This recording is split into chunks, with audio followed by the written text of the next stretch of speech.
지난 메스전 이강인의 맹활약 이후 프랑스 현지 축튜버부터 현지 팬들, 매체들까지 이강인을 향한 평가가 주목받고 있는데요. 하나하나 살펴보도록 하겠습니다. 프랑스 현지에서 유명한 98만 축튜버는 지난 이강인에게 혹평을 하기도 했었죠.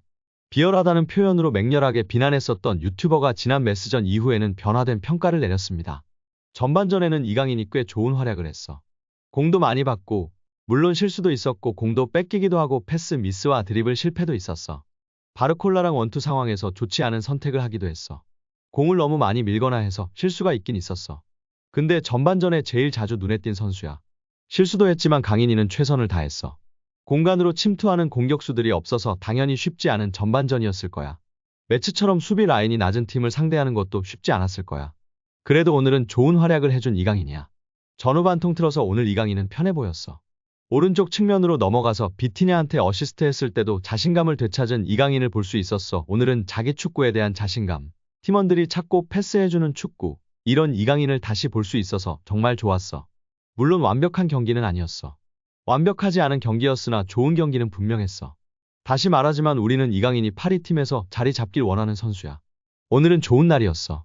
라며 긍정적인 평가를 내리며 팬들의 공감과 지지를 받고 있습니다. 또 다른 현지 팬들의 반응을 살펴볼까요?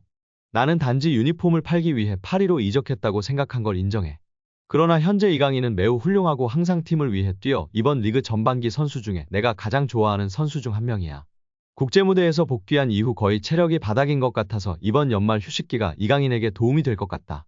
우리를 깜짝 놀라게 했다는 사실을 인정한다. 빨리 잠재력이 터졌으면 좋겠어요. 아직 어리고 발전할 자질이 많고 몇 년 안에 팀의 핵심 선수가 될 거야. 안타깝게도 요즘 사람들은 즉각적인 것을 원하지, 인내심을 갖고 기다릴 줄 아는 사람을 찾기가 쉽지 않아.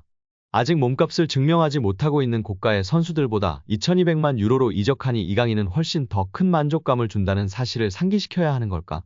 경기장에 나설 때마다 우스꽝스럽지 않고 몇 경기만 더 뛰어서 팀원들과 호흡이 맞아지면 큰 일을 해낼 수 있을 거라고 생각해. 제대로 쓰이지 않고 있는 점도 있어 등의 반응을 보였습니다. 경기 후 현지 매체들의 평가를 살펴보면 프랑스 매체 막시풋에서는 비티냐, 음바페, 다닐로에 이어 네 번째로 높은 평점을 부여했는데요. 킥오프 시 왼쪽을 주로 맡았던 한국 선수 이강인은 몇 차례 좋은 스루 패스에도 불구하고 제 기량을 발휘하지 못했습니다. 후반 들어 오른쪽 측면으로 자리를 옮긴 이강인은 비티냐에게 결정적인 크로스를 포함해 몇 차례 좋은 크로스를 넣으며 달라진 모습을 보이기 시작했다고 평가했습니다. 지난 경기에서 3점이라는 이례적 최악의 혹평을 부여한 망할 르파리지앵은 이번에도 짜게 점수를 부여했는데요. 음바페, 비티냐에게 7점을 부여하고 에메리, 마르키뇨스에게 6점을 부여했습니다. 에메리는 통계적으로 아쉬운 활약으로 평가를 받았는데 말이죠. 엄청나게 주관적인 평가를 일삼는 르파리지앵입니다. 그리고 최고의 활약으로 가장 높은 평점을 받고 있던 다닐로에게 5.5점을 부여하는 막장 평점을 다시 한번 보여줬습니다. 이강인도 동일하게 5.5점을 부여했습니다. 아무래도 가장 잘한 선수들에게 최악의 평점을 주는 르파리지앵인 것 같습니다. 이강인에 대해서는 전반 45분 동안 너무 중립적이었던 이강인은 후반전에는 오른쪽에서 더 많은 활약을 펼쳤습니다. 그는 좋은 크로스로 비티냐에게 첫 골을 선사하며 자신의 존재감을 드러냈습니다. 이후 카마라에게 추가골 기회를 잃기도 했다고 평가했습니다. 레키프에서는 음바페, 비티냐에게 7점을 부여하고 다음으로 이강인 선수에게 6점을 부여했습니다. 레키프는 이강인의 활약에 대해 이렇게 전했습니다. 한국의 왼쪽 측면 미드필더 이강인은 영감을 불어넣었습니다. 그는 비티냐에게 결정적인 크로스를 배달했습니다. 그는 또한 동료들을 위해 여러 차례 좋은 움직임과 서비스를 제공했습니다. 후반에는 오른쪽 측면으로 내려와 비티냐를 위해 크로스를 올렸습니다. 90분에는 하무스가 그를 대신해 투입되었습니다. 파리펜스에서는 음바페 7.5점, 비티냐 7점, 이강인 6점을 부여했는데요. 이강인에 대해서는 그는 많은 노력과 시도가 있었지만 항상 정확성이나 자동성이 부족하여 판단하기 어려웠습니다. 그는 비티냐의 선제골을 만들어주었습니다. 구공민 프랑스판에서는 음바페, 비티냐에게 최고 평점 7점을 부여하고 다닐로, 이강인에게 6점을 부여했습니다. 이강인은 계속 출전하며 경기에 꾸준히 모습을 드러냈습니다. 전반전에는 수줍어하며 별다른 활약을 보여주지 못했던 이강인은 하프타임 이후 경기력을 끌어올렸습니다.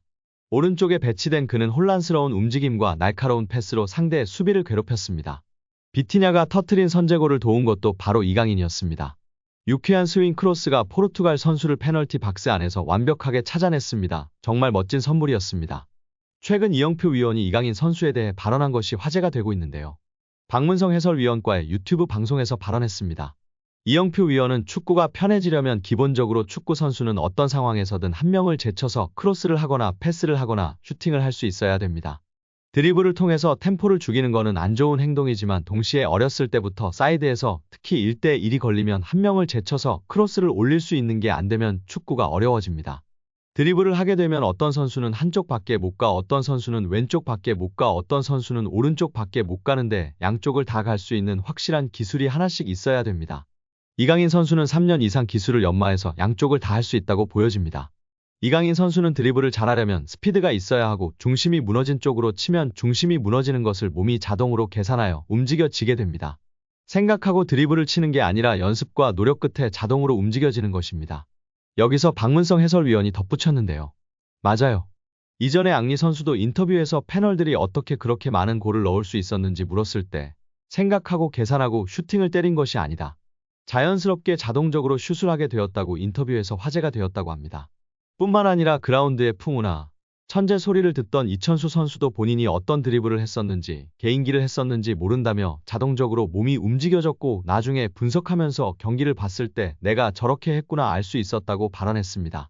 이처럼 세계적인 레벨의 선수들은 계산하고 움직이는 것이 아니라 자동적으로 움직여지는 것 같고 이강인 선수도 보면 계산적인 움직임이 아니라 훈련과 노력으로 자연스럽게 자동적으로 몸이 반응하는 선수인 것 같다고 발언하며 팬들의 공감과 지지를 받았습니다.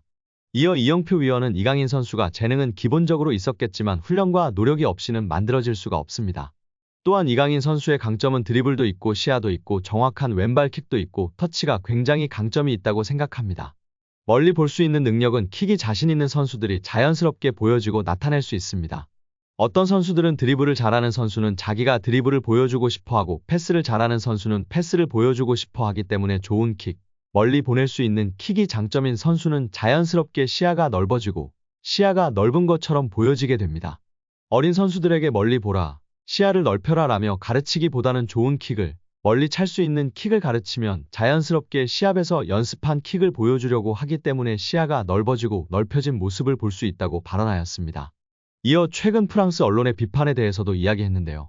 이강인을 향한 언론 비판은 1도 신경 안 써도 됩니다. 한국에서처럼 선수를 비난 잘하지 않는 문화가 아닙니다. 한국에서는 정말 엄청나게 큰 잘못을 저질렀을 때 비난하나 외국은 그냥 막 합니다. 그들의 문화이고 경쟁이라 신경 쓸 필요가 전혀 없습니다. 유럽에서도 크게 신경 쓰지 않는 편입니다. 거기에 일희일비할 필요 없고 비난을 받더라고 원래 그런다 생각하는 게 팬들도 선수도 좋다고 발언했습니다. 이어 이영표 위원은 이강인 선수가 수비할 때 압박이 안 된다는 단점이 있었는데 약점이라고 지적되던 수비 전환, 수비의 능력을 키웠다는 것이 정말 대단한 것이라며 치켜세웠습니다. 이는 특히 선수의 태도의 문제이기 때문에 이런 것들을 지적을 받으면 자기가 수비력을 키우는 게 아니라 나도 수비를 열심히 하는 척해야지 라는 선수가 있는데 이강인 선수는 진짜 수비를 하는 것이라며 극찬하였습니다. 특히 이런 태도를 갖고 있는 선수는 길게 선수 생활을 하고 겸손하기 때문에 대성하는 경우가 많다고 발언했습니다. 오늘 영상은 여기까지입니다. 끝까지 시청해주셔서 감사합니다. 늘 건강하시고 더 좋은 영상으로 찾아뵙겠습니다. 구독과 좋아요도 잊지 마시고 부탁드립니다. 감사합니다.